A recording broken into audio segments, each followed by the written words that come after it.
नमस्कार दोस्तों, आइए जानते हैं बिहार की सभी छोटी बड़ी खबरें सिर्फ 20 मिनट में। पर उससे पहले आप ये वीडियो कहां से देख रहे हैं कमेंट में जरूर बताएं और वीडियो को लाइक, चैनल को सब्सक्राइब जरूर करें। बिहार में विधानसभा चुनाव से पहले शुरू की गई मुख्यमंत्री महिला रोजगार योजना के तहत 75 लाख महिलाओं को पहली किस्त के रूप में 10-10 हजार रुपये मिल चुके हैं। अब 3 अक्टूबर को शेष महिलाओं को भी यह राशि दी जाएगी। अक्टूबर का महीना आने वाला है और इसके साथ ही कई अहम नियम और बदलाव लागू होंगे। इन बदलावों का असर सीधे आपकी रोजमर्रा की जिंदगी और बजट पर पड़ सकता है। इसमें एलपीजी सिलेंडर की कीमतें, RBI repo rate, UPI transaction, railway ticket booking नियम और नेशनल पेंशन सिस्टम जैसे महत्वपूर्ण क्षेत्र शामिल हैं। आइए जानें 1 अक्टूबर 2025 से होने वाले ये बड़े बदलाव और उनकी अहमियत। फुलवारी शरीफ विधानसभा सीट अनुसूचित जाति के लिए सुरक्षित है। यहां राजद ने 4 बार, कांग्रेस ने 3 बार जीत दर्ज की है। 2019 में नौबतपुर की पंचायतें शामिल होने के बाद राजद ने भाकपा माले को सीट दी। जदयू के अरुण मांझी को गोपाल रविदास ने हराया। इस बार भी जदयू और भाकपा माले के बीच टक्कर की संभावना है, लेकिन श्याम रजक की दावेदारी भी मजबूत है। इस वर्ष दुर्गा पूजा के लिए राज्य में लगभग 16,000 प्रतिमाएं स्थापित की गई हैं। सुरक्षा के लिए 24,000 से अधिक सिपाहियों और अधिकारियों को तैनात किया गया है। जिलों को अतिरिक्त बल दिए गए हैं और सीमाओं पर विशेष निगरानी रखने के निर्देश दिए गए हैं। सोशल मीडिया पर भी 24 घंटे निगरानी रखी जाएगी और अफवाह फैलाने वालों पर सख्त कार्रवाई की जाएगी। मोतिहारी में कांग्रेस नेता अखिलेश प्रसाद सिंह ने रैली में बिहार से पलायन और बंद उद्योगों पर सरकार को घेरा। उन्होंने कहा कि चीनी मिल से धुआं नहीं निकला और लोग रोजगार के लिए पलायन कर रहे हैं। प्रियंका गांधी के बापू की धरती पर आने का भी उन्होंने जिक्र किया और सरकार बदलने का आह्वान किया। पटना सहित बिहार के 17 जिलों में गरज और वज्रपात की चेतावनी जारी की गई है।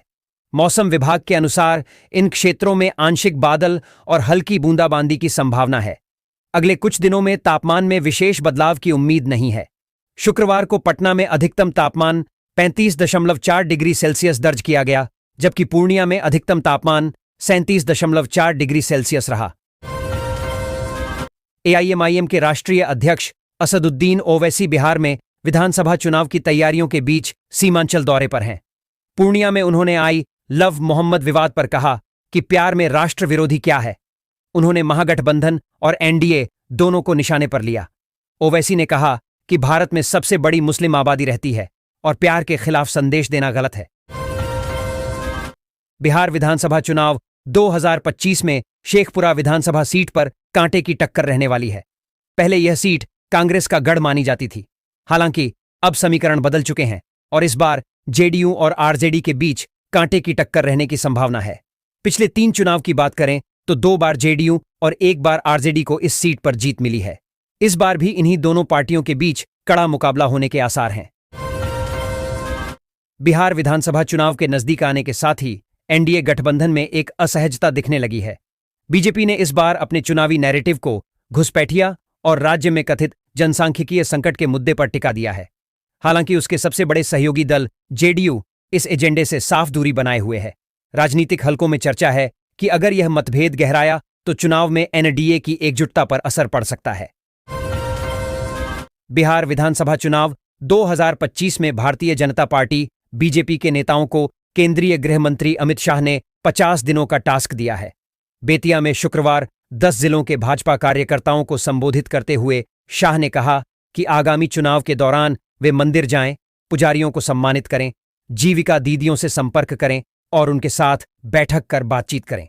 दीपावली में सरकार की योजनाओं का लाभ पा चुके लाभार्थियों के साथ बैठक करें। आज अमित शाह अररिया में सीमांचल के साथ अंगकोसी क्षेत्र के 9 जिलों के कार्यकर्ताओं को जीत का मंत्र देने वाले हैं, तो मुख्यमंत्री नीतीश कुमार कटिहार जाने वाले हैं।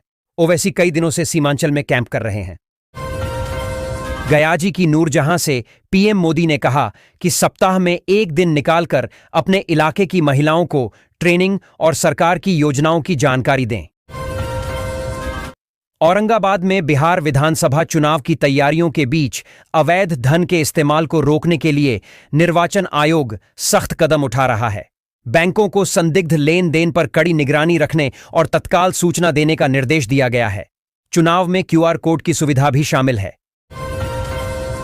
बिहार शरीफ एक ऐतिहासिक सीट है जहां से सत्ता की राह गुजरती है। 2020 में भाजपा के सुनील कुमार जीते थे, पर राजद ने कड़ी टक्कर दी थी। 2025 में फिर चुनाव होने वाले हैं और भाजपा राजद समेत कई उम्मीदवार मैदान में हैं। राजद ने अभी तक उम्मीदवार घोषित नहीं किया है। बिहार की राजनीति में कई बड़े नेताओं ने विधानसभा चुनाव हारने के बाद विधान परिषद का रास्ता अपनाया है। नीतीश कुमार, राबड़ी देवी और अब्दुल बारी सिद्दीकी जैसे कई नेता इसके उदाहरण हैं। विधानसभा में हार के बाद भी कई नेताओं ने विधान परिषद के माध्यम से अपनी राजनीतिक पकड़ बनाए रखी है। भर्ती 2025 के लिए नोटिफिकेशन जारी किया है। इस भर्ती के तहत दिल्ली पुलिस और सीएपीएफ में कुल 3073 सब इंस्पेक्टर पदों पर आवेदन लिए जाएंगे। उम्मीदवार 16 अक्टूबर 2025 तक ऑनलाइन आवेदन कर सकते हैं। परीक्षा नवंबर-दिसंबर में होगी। आयु सीमा, पात्रता और चयन प्रक्रिया की जानकारी एसएससी की वेबसाइट पर उपलब्ध है। बिहार के उप मुख्यमंत्री सम्राट चौधरी ने पटना के लोगों को बड़ी सौगात दी है। उन्होंने घोषणा की है कि साध बाबा चौक से गवाशेखपुरा तक की सड़क का निर्माण कार्य जल्द शुरू होगा। यह नई सड़क सीधे मोकामा बख्तियारपुर 4 लेन पथ से जुड़ेगी, जिससे इस पूरे क्षेत्र का आवागमन बहुत ही आसान हो जाएगा। इस परियोजना से न सिर्फ यात्रा सुगम होगी, बल्कि क्षेत्र के विकास को भी गति मिलेगी। पटना में पिंक बस सेवा अब स्कूल और कॉलेज समय अनुसार चलेगी। छात्राओं और महिला शिक्षिकाओं की सुरक्षा और सुविधा को ध्यान में रखते हुए मासिक पास में रियायत के साथ ऑनलाइन और ऑफलाइन आवेदन की सुविधा उपलब्ध है। पटना में गंगा नदी में वाटर मेट्रो सेवा जल्द शुरू होने वाली है। इसके लिए इलेक्ट्रिक जहाज एमवी गोमधर कुंवर पटना पहुंच गया है। यह जहाज दीघा घाट से कंगन घाट के बीच चलेगा। इसमें 50 यात्रियों के बैठने की व्यवस्था है। यह जहाज कोलकाता में तैयार किया गया है और इसमें आधुनिक सुविधाएं हैं। सहरसा के जिला अस्पताल में स्वास्थ्य विभाग द्वारा पीजी डिप्लोमा कोर्स जल्द शुरू किया जाएगा। पटना से आई टीम ने अस्पताल की व्यवस्था का मूल्यांकन किया, जिसकी रिपोर्ट एनबीएमएस को भेजी जाएगी। 2018 से चल रही तैयारी अब रंग लाएगी। सहरसा 22वां जिला होगा। स्त्री रोग विशेषज्ञ के लिए 4 सीटों का प्रस्ताव है। बिहार को इस प्रोग्राम के लिए 192 सीटें मिली हैं, जिनमें से कुछ सहरसा को मिलेंगी। बिहार के बेगूसराय से सांसद और मोदी कैबिनेट में मंत्री गिरिराज सिंह ने पीएम मोदी को अवतारी पुरुष बताया है। उन्होंने दावा किया कि नरेंद्र मोदी भारत को विश्व गुरु बनाने के लिए पैदा हुए हैं। इस दौरान केंद्रीय मंत्री ने राहुल गांधी और तेजस्वी यादव को देश के लिए खतरनाक बताया।